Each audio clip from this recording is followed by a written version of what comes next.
नमस्कार, स्वागत है आपका ईजी न्यूज में और मैं हूं आपके साथ सना चौधरी। गाजियाबाद के साहिबाबाद, गोवा, बेंगलोर और कोलकाता की उड़ान आज से शुरू हो रही है। यह पहला मौका है जब सिविल एयरपोर्ट से 180 सीटर विमान उड़ान भरेगा। सुबह 9:30 बजे एयर इंडिया एक्सप्रेस का 180 सीटर विमान यात्रियों को लेकर हिंटन एयरपोर्ट पर उतरेगा। यहां से करीब 1 घंटे बाद सुबह 10:15 बजे यह विमान गोवा के लिए उड़ान भरेगा। ठीक 1 वर्ष बाद हिंटन एयरपोर्ट से नए शहर के लिए उड़ान शुरू हो रही है। हिंटन से गोवा की फ्लाइट में सांसद अतुल गर्ग के साथ ही सभी विधायक और भाजपा नेता के साथ करीब 50 लोग हैं जिनकी सीट बुक हुई है। इनके साथ ही शहर के अन्य लोगों ने भी अपनी बुकिंग कराई हुई है। अभी तक गोवा के लिए सर्वाधिक बुकिंग हुई है क्योंकि 50-60 सीट सांसद अतुल गर्ग ने बुक कराई हुई हैं। वह विधायक और पार्टियों के कार्यकर्ताओं के साथ गोवा जाएंगे। गोवा की लगभग 80% सीट बुक हुई है।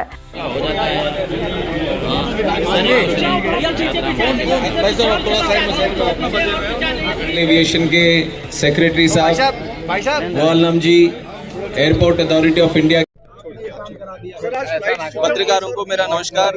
आज हिंडन में हमें 5 नए रूट्स कनेक्ट करने को आज एक मौका मिला है, तो बहुत खुशी की बात है। उसके लिए मैं पर्सनली यहाँ पे आके कार्यक्रम में भी मैं शामिल था और इसके लिए सांसद जी को मैं धन्यवाद देना चाहूँगा, अतुल गर्ग जी, जो कंटिन्यूसली प्रयास कर रहे थे ये एयरपोर्ट को प्रमोट करने के लिए। मुझे सांसद में भी बहुत बार पार्लियामेंट में भी मिल चुके हैं, काफ़ी रिप्रेजेंटेशंस दे चुके हैं कि यहाँ से इतना बढ़िया लोकेशन एनसीआर के बगल में ही है और इतना पॉपुलेशन का कैचमेंट एरिया है हिंडन एयरपोर्ट का। और उसी सोच के साथ हमने भी उड़ान स्कीम के तहत ये इतना अच्छा टर्मिनल बिल्डिंग एयरफोर्स के सपोर्ट में बनाया, पर पिछले 5 साल में ज़्यादा कनेक्टिविटी दे नहीं पाए, छोटे छोटे शहरों के लिए दिए हैं। पर आज एयर इंडिया एक्सप्रेस ने एक अच्छा निर्णय लिया, यहाँ से बड़े बड़े शहर कोलकाता, बेंगलोर, चेन्नई, गोवा और जम्मू, तो देश के सारे कोने में आज कनेक्ट हुआ है हिंडन एयरपोर्ट। तो एक प्रमोशन भी मिला है और यहाँ लोगों भी बहुत खुशी है, उत्साह है। तो हमें नज़र आता है कि कितना कैपेसिटी यहाँ से एक पोटेंशियल है। तो आगे जाते हुए भी यहाँ पे लोकल डिमांड जो है कि और उत्तर प्रदेश के इंटर लोकेशंस जैसे लखनऊ हो या प्रयागराज, अयोध्या, वाराणसी, वहाँ पे भी लोगों को यहाँ से जाने का बहुत उत्साह है। तो उसका कनेक्टिविटी के लिए मिनिस्ट्री की तरफ से ज़रूर हम भी कोशिश करेंगे और प्रमोट भी करेंगे हिंडन एयरपोर्ट को, क्योंकि ये ऑल्टरनेट एयरपोर्ट है दिल्ली के लिए। दिल्ली वैसे थोड़ा सा कंजेस्ट हो रहा है, एयरपोर्ट हो या फिर ट्रैफिक हो, जिस तरह से शहर के अंदर वो बसा हुआ है, तो काफ़ी दिक्कतें होती हैं बहुत लोगों को दूर से आने में। तो उनके लिए जो यमुना के इस तरफ है, ईस्ट दिल्ली हो या फिर नोएडा, गाजियाबाद, तो वैसे ही बड़ा शहर है, तो वहाँ से लोग ट्रैवल करने के लिए एक बहुत अच्छा मौका है हिंडन एयरपोर्ट। तो आगे जाते हुए हमारी कोशिश बिल्कुल यही रहेगी कि हिंडन एयरपोर्ट को प्रमोट करें और यहाँ से बड़े बड़े शहरों को कनेक्टिविटी हम शुरू करें।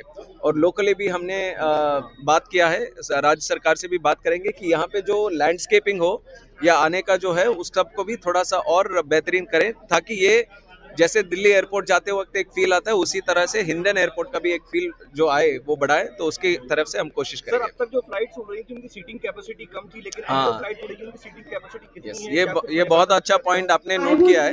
तो अभी तक जो एयरलाइंस चल रही थी, फ्लाई बिग और स्टार एयर, तो वो छोटे प्लेन्स हैंडल कर रहे थे। अभी 19 सीटर या फिर 40 सीटर या 74 सीटर थे। तो उससे क्या होता है, कम सीटें जब रहते हैं तो डिमांड ज़्यादा होता है, तो प्राइसेस बढ़ जाते हैं। तो अभी जो एयर इंडिया एक्सप्रेस चलाने वाले, तो बोइंग हो या एयरबस हो, 180 सीटर है।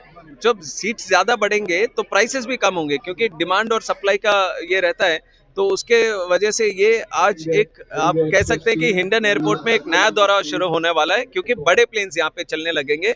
तो उसके लिए भी एयर इंडिया एक्सप्रेस को मैं धन्यवाद देना चाहूँगा। जेवर एयरपोर्ट भी चालू होने वाला है। यस, तो वो कितने समय मिलेगा? जेवर एयरपोर्ट का हमारा अंदाज था कि अप्रैल में शुरू करेंगे। उसका अब जैसे वैलिडेशन फ्लाइट में खुद गया था, वहाँ पे वैलिडेशन फ्लाइट का पूरा हो गया था।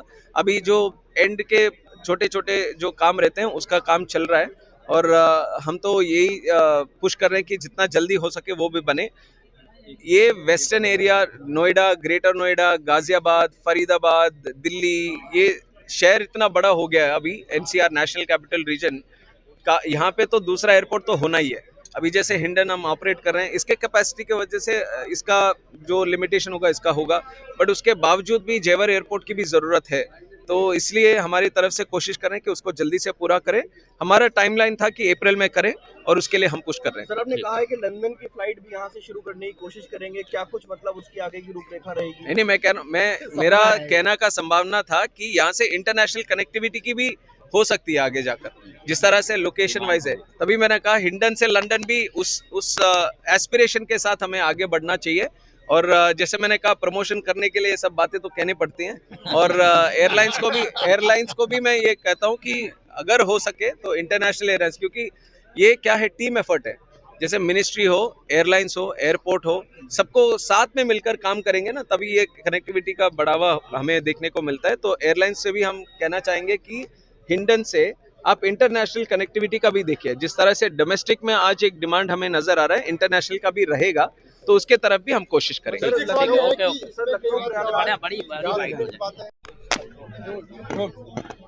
सांसद जी, आज गाजियाबाद के हिंडन सिविल टर्मिनल से बड़ी उड़ानें शुरू हुई हैं, क्या कहेंगे? काफी लंबे प्रयास के बाद ये शुरू हुई हैं। ऐसा एक गलतफहमी के कारण ये शुरू नहीं हो पा रही थी। ये शुरू तो पहले ही हो जानी चाहिए थी और पहले ही इसका एयरपोर्ट का उद्घाटन भी हो चुका था, लेकिन मंत्री जी ने इसमें इनिशिएटिव लेकर के इसे चालू करा दिया और उन्होंने आज आपके सामने कहा भी है कि इसे इंटरनेशनल एयरपोर्ट तक बनाने का प्रयास करेंगे। उन्होंने कहा भी गाजियाबाद से लंदन तक की फ्लाइट हिंडन से जाएंगी, ऐसा भी उनका सपना है। लेकिन फिलहाल यूपी के अंदर जितने भी डेस्टिनेशन है वो यहाँ से जल्दी कवर कराएंगे, ऐसा उनका प्रयास रहेगा। पश्चिम उत्तर प्रदेश के लिए कितनी बड़ी सौगात है आने वाले दिनों में, और कितना ये एक मील का पत्थर साबित होगा आज का दिन, कि भाई यहाँ की एक इससे इमेज भी बनेगी गाजियाबाद की इज्जत भी बढ़ेगी और सुविधा भी बढ़ेगी। कितने आबादी को लाभ मिलने वाला? कम से कम 1.25 करोड़ लोगों को लाभ मिलेगा।